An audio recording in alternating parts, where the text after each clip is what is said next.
Salut les ludogeeks et bienvenue dans ce tuto pour peindre les archers gobelins de Massive Darkness. Alors c'est un tuto pour une peinture rapide et efficace dans le cadre d'un jeu de plateau.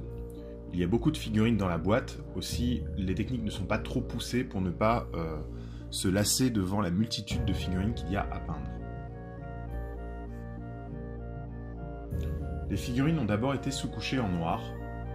Je vais ensuite appliquer du dirt splatter à l'aérographe sur l'ensemble de la pièce. Si vous n'avez pas d'aérographe, c'est pas très grave, on peut le faire tout simplement à la bombe, avec par exemple les bombes Army Painter qui ont des couleurs très sympas. Donc là je vais faire un gros passage d'aérographe sur l'ensemble de la pièce, puisque l'archer gobelin a une espèce de tunique qui compose 80% de la figurine. Donc je vais faire tout ça en marron, et garder mon noir dans les creux grâce à l'aérographe. Surtout, il faut se dire que quand on a un projet comme ça où il y a beaucoup de figurines, c'est-à-dire que là, il y a plus d'une vingtaine d'archers gobelins, et surtout qu'il n'y a pas que les archers gobelins dans la boîte de Massive Darkness, le grand danger, c'est la lassitude. Donc il faut une technique efficace qu'on va pouvoir appliquer rapidement pour que chaque pièce ne nous prenne pas trop de temps, sinon on risque de ne jamais arriver au bout du projet. La seconde étape consiste à passer du jaune uniforme japonais de Deuxième Guerre de chez Prince Auguste. C'est une couleur que j'apprécie énormément, elle peut très bien servir de base pour des jaunes, parce que c'est très difficile à travailler le jaune, ou alors éclaircir du marron. Donc là je vais encore l'appliquer à l'aérographe de manière moins appuyée que le dirt splatter que j'ai fait précédemment. Ça va me permettre de donner les premiers éclaircissements de mes figurines. Là encore, j'utilise l'aérographe parce que j'en ai un. On pourrait faire ça de manière beaucoup plus grossière avec juste des bombes de peinture. Donc c'est la technique du zénithal en fait, donc qui consiste à passer une couleur plus claire par le dessus de la figurine pour lui donner de la lumière.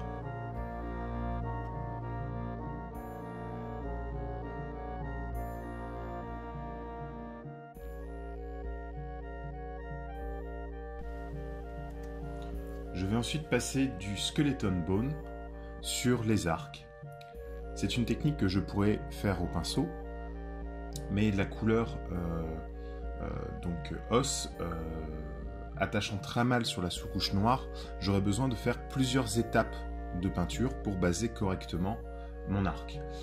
Là, avec l'aérographe, je peux le faire très rapidement, donc ça va me permettre de gagner du temps sur l'ensemble des pièces. Le but est d'avoir un arc très clair qui va ensuite être travaillé juste avec des ancrages, encore une fois dans l'optique de gagner du temps. Je viens ensuite passer du vert olive foncé de Prince Auguste sur la peau des gobelins. Cette figurine a assez peu de peau au final, puisque la majorité de la pièce est recouverte par des habits. Donc on va notamment se concentrer sur la tête, les mains et les bras. J'ai des endroits, notamment entre les doigts, qui sont très creux. Je vais juste les garder en noir en utilisant mon pinceau à 90 degrés de la pièce pour ne pas le remplir ces interstices de peinture.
Une fois cette couche de base appliquée sur la peau, je vais passer un lavis Purple Tone sur l'ensemble de la peau. Donc je choisis un violet qui va très bien contraster avec mon vert pour créer des ombres fortes rapidement. Je n'hésite pas à bien badigeonner la pièce. Il ne faut pas faire non plus de grosses gouttes ou de marécages. Et en fait, ça va vraiment assombrir et enrichir ma couleur.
Je viens ensuite avec du Mood Green de Games Workshop pour poser mes lumières.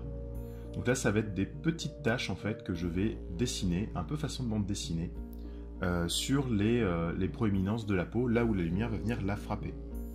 Donc évidemment, j'insiste sur le nez, les pommettes, les oreilles, puisqu'ils ont des oreilles très pointues, et je vais aussi redessiner les muscles des bras et insister sur les doigts. Le but n'est pas d'avoir une peinture superbement fondue. Là, on est sur de la figurine de jeu en quantité, donc le but est d'avoir un rendu graphique qui est très fort, même de loin, et surtout un rendu de masse intéressant.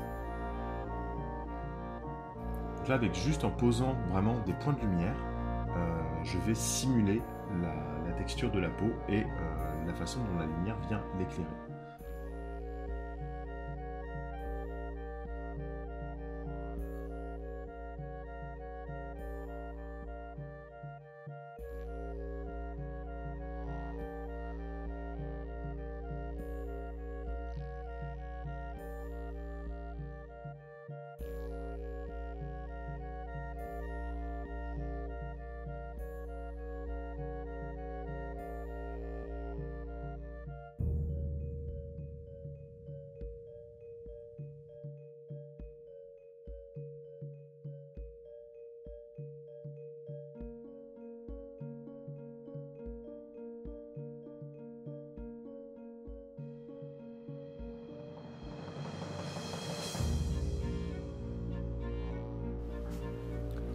Pour les boss qui sont équipés différemment, en l'occurrence des sortes de sorciers ou chamans gobelins, je vais utiliser du dirt splatter très dilué pour faire son bâton magique, enfin son espèce de branche. Donc comme ma couleur de base est un marron assez clair dû aux deux passages à l'aérographe, je vais juste utiliser de la peinture très diluée pour renforcer les veines en fait, et les rainures du bois.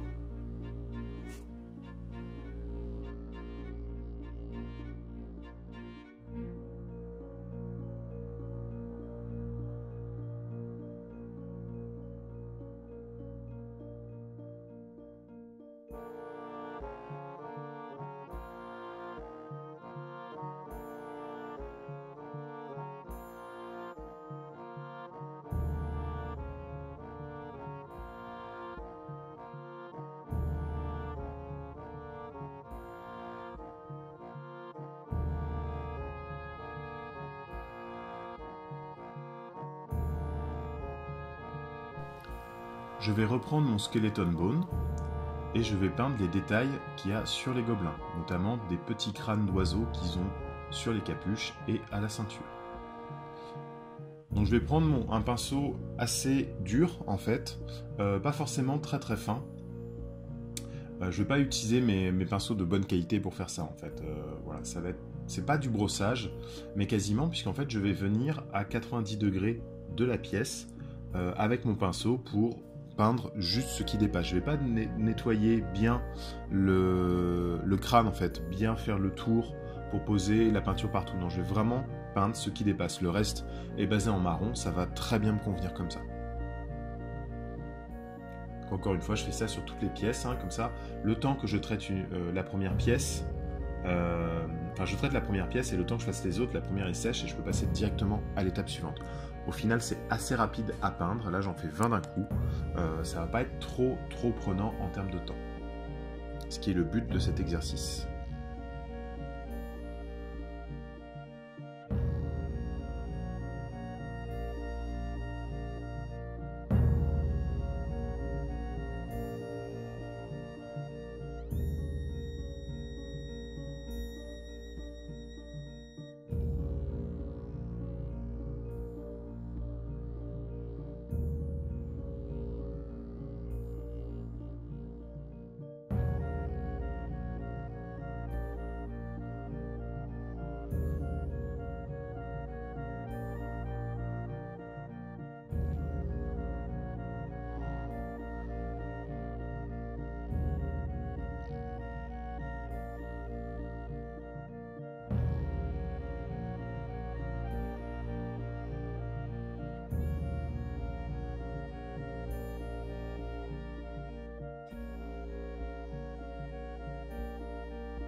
Maintenant que j'ai fini tous les os et les petits détails, je vais bien badigeonner mes pièces avec du Agrax Earthshade. Donc je vais en passer sur les ossements que je viens de peindre, je vais en passer aussi sur l'arc, l'arc qui était aussi en skeleton bone, afin de le foncer, lui donner une teinte, un espèce de bois clair qui aurait servi pour la fabrication de l'arme.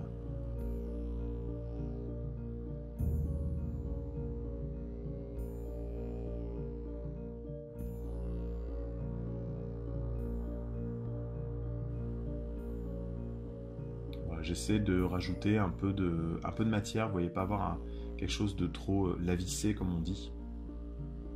Voilà. Je rajoute des gouttes et j'essaie de les diriger. En fait, à l'aide du pinceau, on peut vraiment guider la goutte et essayer de l'amener à l'endroit où on veut.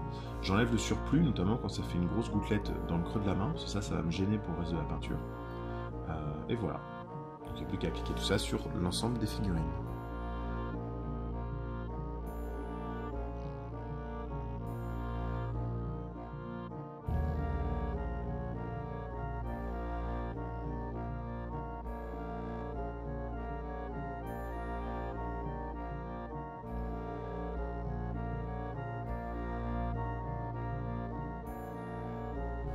Je vais maintenant passer aux petites pièces d'armure.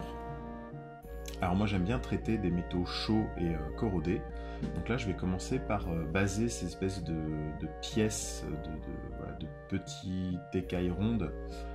Je vais les baser en bright bronze de Vallejo. Et donc là encore une fois c'est très facile en fait. Je dois avouer que les figurines Massive Darkness sont quand même très bien faites pour la figurine plastique. Les éléments sont bien découpés, sont bien séparés les uns des autres, sont faciles à lire. Ce qui fait que c'est très facile de venir les peindre comme ça avec le bout du pinceau sans risquer de salir les parties à côté. Donc là je viens peindre toutes les petites écailles de métal qui fait office d'armure à l'archer gobelin.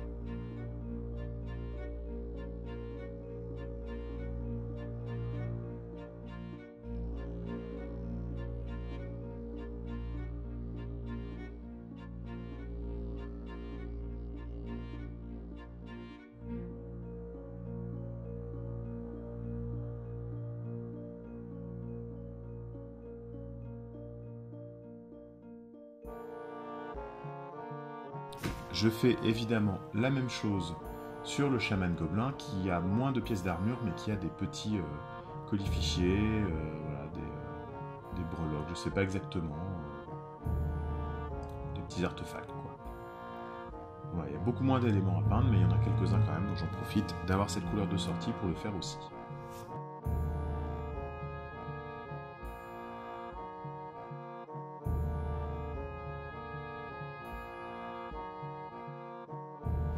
Ensuite, une des parties que je préfère, ça va être l'oxydation de ces métaux. Donc là, on va faire comme si c'était une sorte de bronze. Et je vais utiliser du turquoise, enfin en l'occurrence c'est un bleu-vert de Prince Auguste, très dilué, et je vais venir déposer un petit peu de peinture dans les creux, entre les pièces et puis aussi dessus, tout simplement. Si je vois que j'en ai mis un peu trop, j'hésite pas à utiliser mon petit doigt pour enlever le surplus. Voilà, par capillarité en fait, vos empreintes vont absorber le surplus de peinture. Voilà, les petits sillons de la peau vont permettre de rattraper un petit peu comme ça la peinture, c'est vraiment intéressant. Donc là je passe bien toutes les petites écailles d'armure au turquoise pour donner un effet vieilli qui sied parfaitement bien à des gobelins.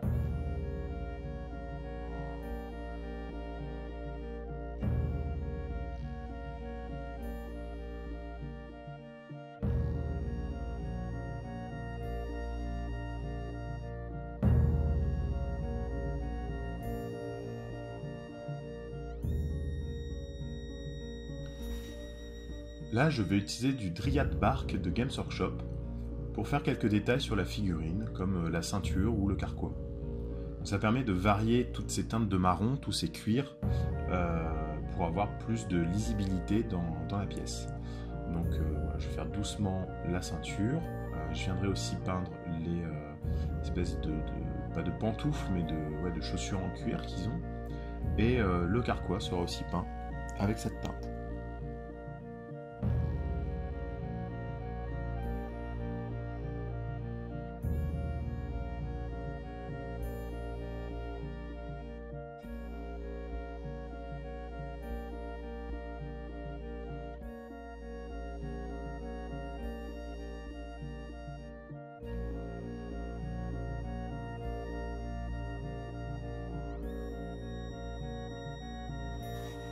On passe ensuite au blanc. Donc je vais faire un léger brossage sur les empennages de flèches qui dépassent du carquois. Voilà. Et ensuite, je vais surligner en fait les détails en os, donc les petits crânes d'oiseaux. Je vais venir faire une petite ligne de blanc sur le dessus et sur l'arcade des orbites.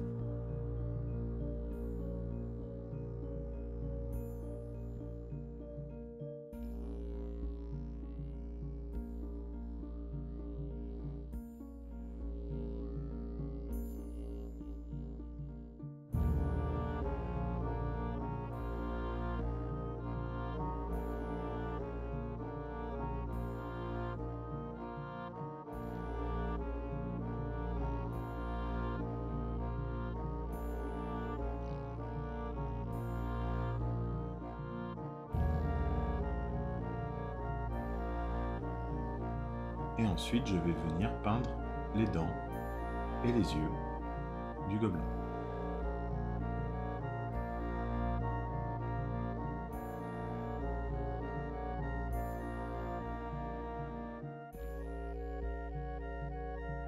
Je vais ensuite passer du strong tone sur la pièce. Alors, je préfère le strong tone au Agrax Shade, simplement parce qu'il est beaucoup plus mat dans son fini et plus opaque en fait quand il fait des amas. Donc là voilà, je vais badigeonner tranquillement, je vais en mettre justement sur les pièces que j'ai travaillées au Dryad Bark précédemment, et je vais pouvoir me permettre aussi d'en mettre quelques endroits sur la robe directement du gobelin. C'est pour renforcer un peu les ombres à des endroits où j'y suis allé un peu fort avec l'aérographe peut-être. Donc les encres comme ça, les washes, vont vraiment permettre de gagner énormément de temps quand on travaille des pièces comme ça, du tabletop quoi.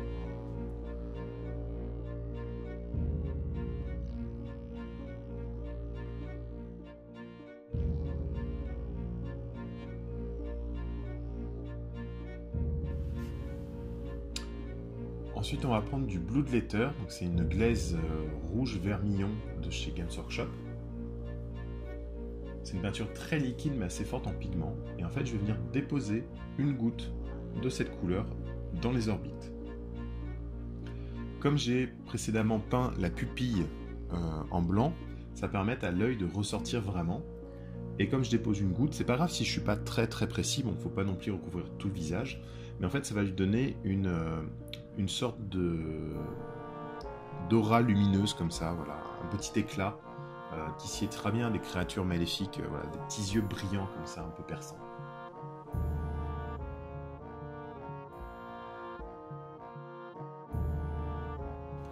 Je vais venir reprendre les différents détails comme les ceintures, les sangles autour des bras ou les bords de capuche avec du Termate de Prince Auguste. Alors Termate, c'est une couleur qui est vraiment très intéressante que je conseille à tout le monde d'avoir dans son stock de peinture. C'est un brun assez neutre en fait et du coup qui est vraiment intéressant pour désaturer des pièces. Voilà, moi j'aime bien l'utiliser comme base pour les cuirs ou les socles. Donc voilà, donc là je viens relever un peu quelques endroits qui étaient bruns. Je viens leur donner un peu plus de couleur, un peu plus de présence et de lumière.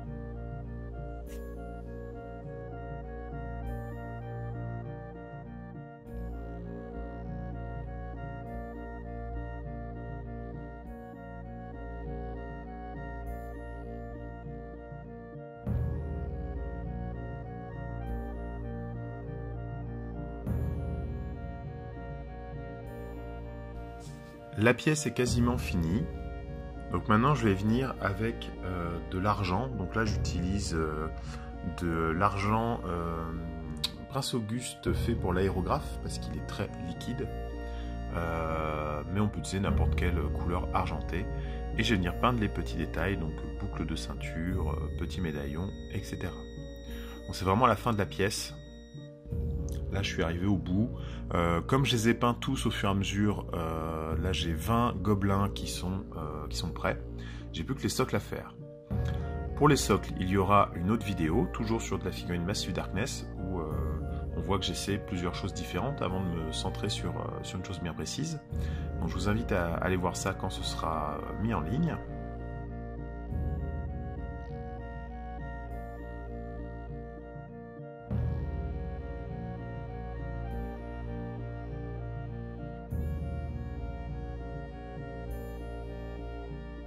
Donc là, on a les gobelins qui sont prêts, avec leur chaman, voilà, les petits yeux lumineux, tout ça. Le chaman, j'ai voulu faire des yeux différents puisqu'il pratique la magie, donc il a des yeux plus violacés pour suggérer ça. Voilà. Bon, je trouve qu'il y a un bon rendu global. C'est sûr que ce ne sont pas des pièces d'expo ou de vitrine, mais au moins une partie de mon jeu Massive Darkness est peint et prêt à être joué. Merci de m'avoir suivi, n'oubliez pas de liker la vidéo, de partager la page, de vous abonner, et je vous dis à très bientôt.